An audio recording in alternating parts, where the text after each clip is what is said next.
ചൈനയുടെ വൻമതിലിന്റെ അറ്റം എവിടെയാണെന്നറിയാമോ? അങ്ങ് കടൽ തീരത്ത്. മഹാ അത്ഭുതങ്ങളിലൊന്നാണ് ചൈനയിലെ വൻമതിൽ. 6325 കിലോമീറ്റർ നീളത്തിൽ വൻമതിൽ ലോകത്തിലെ ഏറ്റവും വലിയ മനുഷ്യനിർമ്മിത വസ്തുവാണ്. ചൈനയിലെ വൻമതിൽ അവസാനിക്കുന്നത് എവിടെയാണെന്ന് ആർക്കെങ്കിലും അറിയാമോ? കാട്ടിലൂടെയും നാടുകളിലൂടെയും മലകളിലൂടെയും കടന്നുപോകുന്ന ഈ വൻമതിൽ അവസാനിക്കുന്നത് കടലിലാണ്. ചൈനയെ വൻമതിൽ കടലിനെ കണ്ടുമുട്ടുന്ന ഇടത്ത് തന്നെയാണ് അത് ആരംഭിക്കുന്നതും അവസാനിക്കുന്നതും.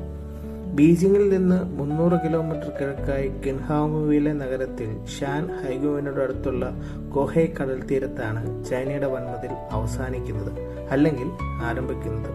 യാൻ പർവ്വതത്തിന്റെ തെക്ക് സ്ഥിതി ചെയ്യുന്ന വൻമതിലിന്റെ പ്രധാന പാസുകളിൽ ഒന്നാണ് ഷാൻ ഹാങ്ങുവി അല്ലെങ്കിൽ ഷാൻഹായ് പാസ്. അത് ഒരു കടൽ തീരമാണ്. വൻമതിൽ ഷാൻഹായ് ചുരത്തിൽ നിന്നും 5 കിലോമീറ്റർ വടക്കായി കടലിലേക്ക് നീളുന്നു.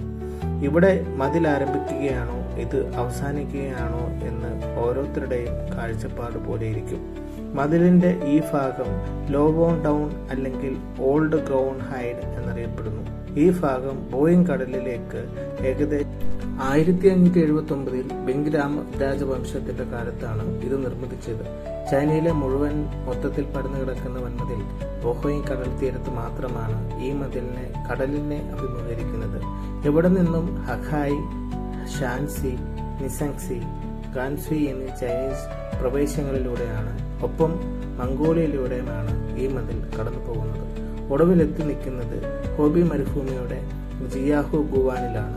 ചരിത്രപരമായ തെളിവുകൾ ഇവിടെയും നമ്മുടെ നാട്ടിൽ അവശേഷിച്ചിട്ടില്ല. ഇത്തരത്തിലുള്ള കൂടുതൽ വീഡിയോകൾക്ക് ചാനൽ ഫോളോ ചെയ്യും.